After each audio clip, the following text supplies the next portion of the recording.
Welcome back to another edition of This Week in Bodybuilding, hosted by yours truly, Christian Duke, available at all StrengthAddicts platforms, brought to you courtesy of TitanMedicalCenter.com.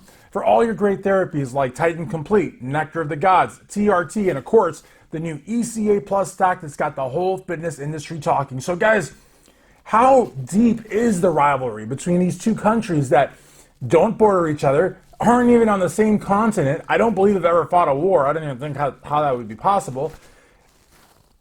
How deep is a rivalry, though? It's interesting, because we've got rivalries like regional rivalries, like, that aren't even adversarial, really, like America, Canada, and hockey. You've got countries that have fought wars, like Argentina and Britain in soccer, India, Pakistan, Greece, Turkey, that sort of thing. But these two countries really, it would seem, would really have very little interaction with one another, much less a rivalry. But it seems like in bodybuilding, the rivalry is very serious. The animosity is very serious. It's almost as if the fans of both countries kind of hold themselves in contempt. And it's really, really kind of bizarre. But you might be saying, well, when would we ever see this rivalry manifested? Well, in a very real way, guys.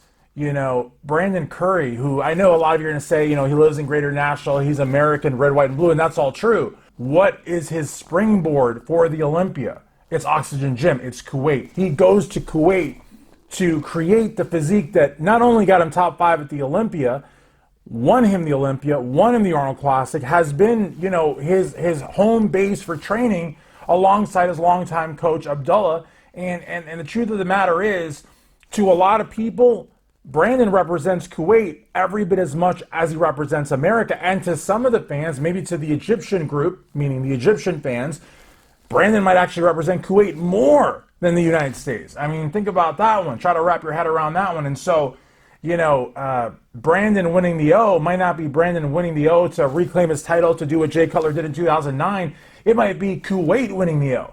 You know what I mean? And so certain Egyptian fans might do whatever it takes to prevent that from happening. Maybe nothing against Brandon per se, but maybe more so against Kuwait. But fans can only do what? Like cheer real loud and take to the message boards and that sort of thing. But within the context of doing that, they may see Brandon winning as a hit on Egypt. Not even necessarily that they support Big Ramy as much, because remember, guys, Big Ramy also used to prep at Oxygen Gym. And so the same argument could be made that at one point in time, Big Ramy maybe was going to bat for Kuwait, if you think about it in that context. But he is no more. Now, Big Ramy is, the child of Egypt. He's got the Egyptian flag and it's Egyptian patriotism. And let's not forget, that's where Nasser is from. Not Nasser the bodybuilder, Nasser the amazing world leader that was all about pan-Arab nationalism and the United Arab Republic, the idea that various different Arab countries like Egypt and Syria and others could create one country. I mean, just like this fervor, this nationalism, born in the USA, but in the Egyptian version, you know what I'm saying? And so, Big Ramy now is the poster boy of Egyptian bodybuilding. And to them, perhaps, not Big Brandon, because Brandon is aesthetic and conditioned, but that didn't win him the show. But still, they might see Brandon as Kuwait and as an end to this reign of Egyptian nationalism and Egyptian fervor and national pride in the world of bodybuilding. And I know that sounds kind of ridiculous, but it's kind of real too. And it gets me thinking, like, honestly, we talk about Brandon for a second, but really honestly, guys, I don't want to beat a dead horse here. But, what can Brandon possibly do to win the Mr. Olympia?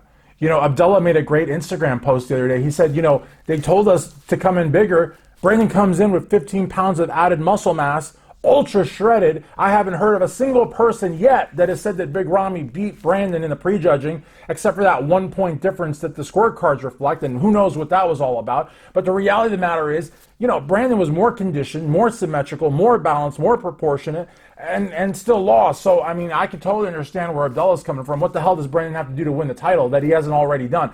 But the video here is about the rivalry between Egypt and Kuwait, two countries that don't border each other, are not even on the same continent. I don't believe they've ever fought a war. But in bodybuilding, it's on like Donkey Kong, it seems. Anyways, guys, thank you so much for watching this edition of This Week in Bodybuilding, brought to you courtesy of Titan Medical. I look forward to reading your comments. Which country produces the better bodybuilders, Egypt or Kuwait? You decide. And thanks for watching. See you next week.